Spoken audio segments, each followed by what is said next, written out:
하품하는 거 봐. 지금 몇 시인지 알아요, 지금? 새벽 2시 반입니다.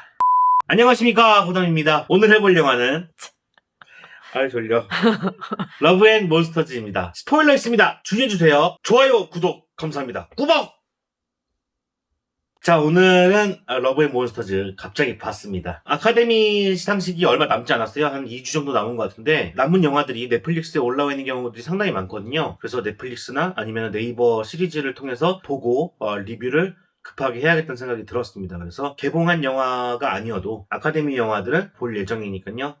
지켜봐 주시고요. 그 중에 일원으로 러브 앤 몬스터즈 봤습니다. 아카데미 시상식에서 시각효과상 부분에 노미네이트 되어 있습니다. 작품상이라든지 촬영상 뭐 여러 가지에는 들지 못했어요. 단 하나 시각효과상에 든 것 같더라고요. 그래서 뭐 그렇게 별 기대는 안 하고 봤습니다. 그리고 넷플릭스에서도 지금 현재 순위 2위더라고요. 그래서 많은 분들이 보고 계시고 해야겠다는 생각을 했는데 그런 것 같아요. 어떤 영화는 클리셰 덩어리인데 재미가 없고 어떤 영화는 클리셰 덩어리인데 재미가 있고 참 이 기준이 되게 상당히 미묘해서 개개인의 취향에 따라서 저는 다를 거라고 생각하지만 이 영화는 클리셰가 잔뜩 들어가 있는 영화라고 볼 수 있겠습니다. 우리가 아는 오락 SF물의 절차를 밟고 있어요. 근데 그러면 사람들이 이제 물어볼 거예요. 이 영화 재밌었냐? 저 재밌었어요. 되게 뻔하고 되게 알 것 같고 다 알겠는데 왜 이렇게 재밌죠? 워낙에 게임 쪽으로 좋아해서 그런 건지 모르겠지만 아니면 이런 몬스터나 SF 이런 괴물류 이런 거를 좋아해서 그런지 모르겠지만 너무 재밌게 봤어요. 일단은 배경이 좀비랜드 생각나더라고요. 좀비랜드에 좀비가 막 뛰어다닐 것 같은 그런 광장 막 폐허가 된 그런 도시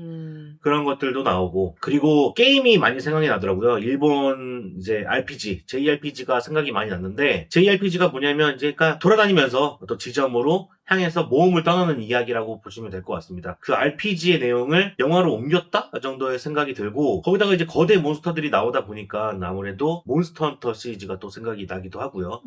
그래서 여러 가지 게임들이 집약되어 있는 것 같아서 게임하는 기분으로 봤어요. 비슷한 영화로 메이즈 러너도 있을 것 같은데 메이즈 러너보다 훨씬 재밌었던 것 같아요. 개인적으로는. 그러면 여기서 이제 나올 게 뭐가 클리셰냐 뭐가 클리셰 덩어리냐라고 물어보실 수 있을 것 같은데 주인공이 자기가 사랑하는 여자를 찾아가기 위해서 모험을 떠납니다. 그 과정에서 몬스터도 만나고 결과적으로 만나기도 하는데 이런 과정 자체가 어떤 오락 영화와 많이 비슷해요. 그래서 여러분들이 상상할 수 있는 수준이고요. 거기다가 그 안 좋은 버릇까지 좀 닮아 있습니다. 그 몬스터 같은 경우에는 CG가 많이 들잖아요. CG가 많이 들면 뭐가 많이 들죠? 돈이 많이 들죠. 돈을 대부분 이런 영화에서는 어떻게 하죠? 아껴 쓰죠. CG가 많이 나오면은 나올수록 예산과 그 다음에 액션 스퀀스가 많아지기 때문에 힘들단 말이에요. 그래서 적은 분량으로 나옵니다. 모르겠어요. 다른 분들이 보셨을 때는 어떨지 모르겠지만 저에게는 아무래도 부족했어요. 왜냐? 이 제목이 러브 앤 몬스터즈잖아요. 그렇다 보면은 몬스터를 깨부시는 내용을 많이들 상상하실 거란 말이에요. 저도 마찬가지로 이것은 괴물을 죽이는 영화 이렇게 생각을 하고 봤기 때문에 거기에 비해서는 매우 적었지만 저는 좋게 봤습니다. 그러다 보면은 CG가 채워줘야 될 공간에 드라마가 채워지다 보면은 어떻겠습니까? 좀 루즈해지기 마련이죠. 그쵸. 네, 그런 루즈함이 어느 정도 담겨 있습니다. 요게 단점이라고 할 수 있겠네요. 근데 그거 빼고는 조금 비튼 부분도 있습니다. 주인공이 대부분 적들하고 싸워나가는 이야기. 왜냐면 적이 강하니까 적을 상대하려면 강한 주인공이 나와야 돼요. 그렇게 되기 마련인데 여기서는 굉장히 연약하죠. 성장물이라고 볼 수 있겠는데 성장물인 어떤 이런 오락 영화도 많습니다만 그 중에서도 굉장히 약한 것 같아요. 몬스터를 보면 얼어붙는다던가 거의 뭐 중반까지 가도 몬스터를 때려잡는 건 거의 없죠. 도망다니기 바쁜데 이런 걸로 또 보면은 아이실드가 또 생각이 나네요. 아이실드 같은 경우는 미식축구 이야기인데 주인공이 그 빵 셔틀하느라고 단련된 그 달리기 스피드로 이제 미식축구를 한다라는 내용인데 그런 거가 좀 비슷한 것 같아요. 그런 것도 비틀어져 있었고 자기가 사랑하는 여자를 찾아갔을 때 결국에 또 찌질한 모습을 보여주게 되죠. 여자는 자기를 원하지 않았고 사랑하는 사람이 이미 생겼었다. 뭐 다들 예상을 하실 거라고 생각해요. 왜냐면 7년이나 세월 동안 남자 한 명 안 사귀는 예쁜 여자가 있을까요? 저는 없을 거라고 생각하는데 전형적으로 밟아갔지만 거기서 한번 비틀어서 얘는 결국엔 어쨌든 찌질이었어 뭐 이런 느낌을 주는 것도 좋았고 몬스터가 주된 빌런으로 설정이 되어 있었지만 결과적으로 한 번 더 비틀어서 다른 빌런이 나오게 하는 그런 방법들은 이 영화가 추구하는 것이 약간의 B급 B급 정서를 내포하고 있는 것 같아요.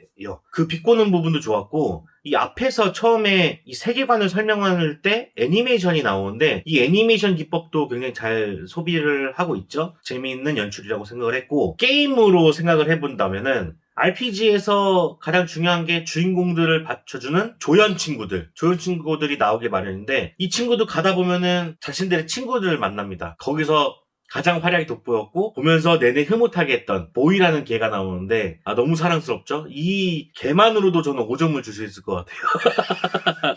너무 적절한 동료였다고 생각하고, 대부분 이제 주인공이 칼을 들고 있다면, 옆에 있는 친구들은 뭐 도끼를 들고 있는데, 뭐 우락부락한 친구라든지, 뭐 여성인데 날렵해가지고 막 싸움을 잘한다든지, 뭐 그런 캐릭터들이었을 것 같은데, 여기서 나오는 캐릭터들은 다르죠. 아까 말했던 것처럼 걔가 일단 메인 조연이고, 스쳐 지나갔지만 메이비스라는 어떤 로봇도 나오죠.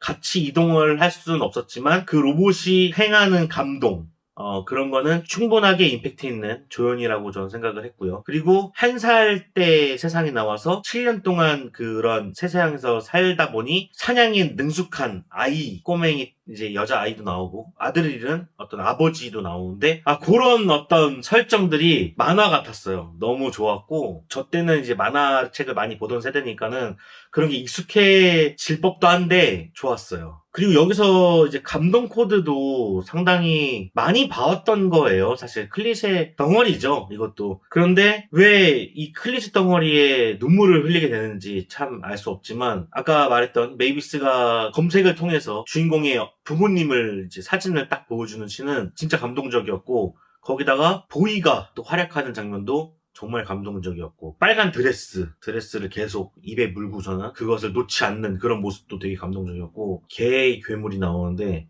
그 개의 눈도 그 유람선을 뚝 패는 장면도 정말 감동스러웠습니다. 정말 이거 별거 아니거든요. 근데 뭐 이야기가 전체적으로 탄탄하게 쌓였는지 모르겠지만, 그 이야기 탄탄하게 쌓여서 저한테는 되게 감동으로 다가왔던 것 같아요.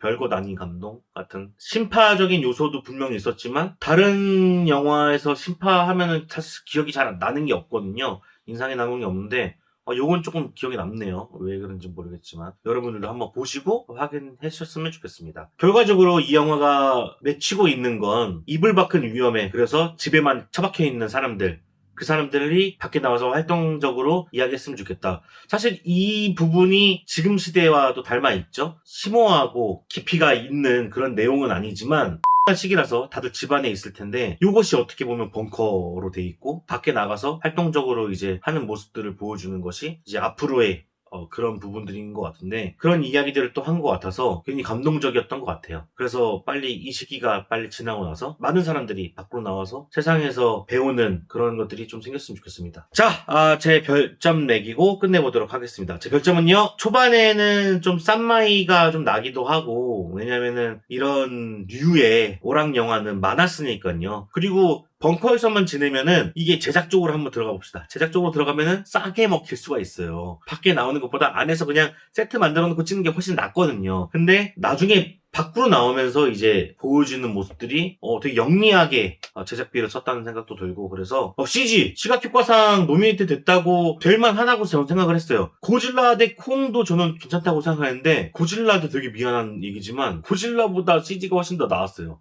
이게 고질라가 그 아카데미 시상식 노미네이트에 들어갔지 않고 이 영화가 들어갔다는 건 충분히 납득이 갈 만한 그런 CG를 보여줬다. 거기다가 그 생명체들이 디자인이 잘 된 것 같아요. 동물들이 변이 돼서 그렇게 만들어졌다. 그런 것들도 납득이 가는 것 같아서 3점에서 3.5점 드리고 싶은데, 원래 이런 영화들은, 이런 부류의 영화들은 대부분 3점으로 깔리기 마련입니다. 그쵸. 재미만 있으면 되거든요. 네, 근데 요거는 조금 예상 예외. 그리고 제가 넷플릭스를 봐서 그럴 수도 있어요. 그러니까. 네, 그래서 뭐 그냥 제 기분을 반영하도록 하겠습니다. 3.5 드리도록 하겠습니다. 잘 만들었어. 네, 잘 만들었고, 다시 한번 말씀드리지만 이 단점이 없는 건 아닙니다. 단점이 없는 건 아닌데, 이 단점을 상쇄시킬 보이가 나왔다는 거, 이 보이가 다 상쇄시켜버렸다는 거. 강아지는 사랑입니다. 네, 사랑이죠. 네.